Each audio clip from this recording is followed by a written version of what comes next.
our passion, your entertainment. Welcome to Jet History. I'm Taylor Kelly. I'm Abby Shoemaker. And I'm Jade Fullwider. This subject this week is King Louis XIV, an absolute monarch in his adventurous time as a French ruler. For starters, King Louis XIV was known as the Sun King because he chose the sun as his emblem. He believed in centralized government with the king at its center. King Louis would radically transform Versailles and the French government by the time of his death. Not only was he able to transform the French government entirely, but he was also in power for 72 years, which led him to become the longest reigning monarch in French history. That's insane. So if he was in power for 72 years, when did he first get it and how? Well, seeing as he was born into royalty on September 5th, 1638, he was always said to be king, but it wasn't until his father died that things became set in stone. Wait, didn't his dad die when he was just 4 years old? Yep, that is true, which is weird to think about because a toddler ruling a country does not sound like the best idea.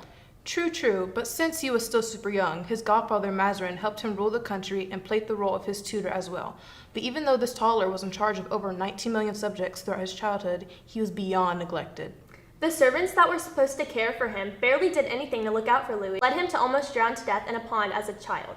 However, this was not the end of the traumatic events that occurred in his childhood.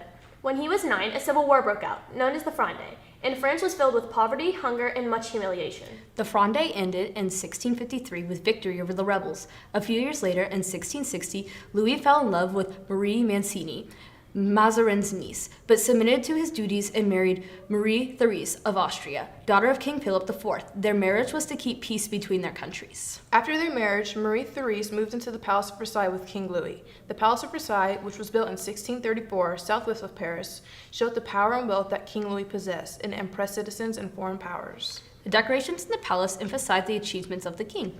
Louis used Versailles architecture to send a message of his ultimate power. The symbolism of the Sun King is very visible in the architecture of Versailles, and the appearance of the gardens symbolize Louis XIV's absolute power, even over nature. His palace was meant to display the wealth and power over his nation.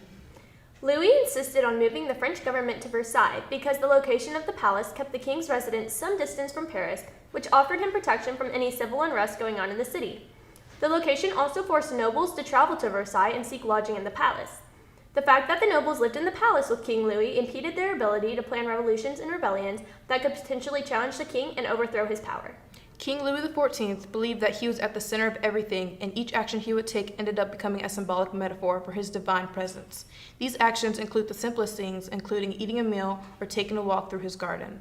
Louis had around 100 employees that worked on palace grounds and would worship his actions and would do anything he commanded. Today, the Palace of Versailles is one of the most visited sites in France, and it reflects both the beauty and culture of France and its tumultuous history. He viewed himself as God's representative. He hated disobedience and rebellion because he considered it a sin. He was a very religious Catholic and believed everyone should be Catholic also. He forced kids to be baptized and demanded all schools to teach Catholicism.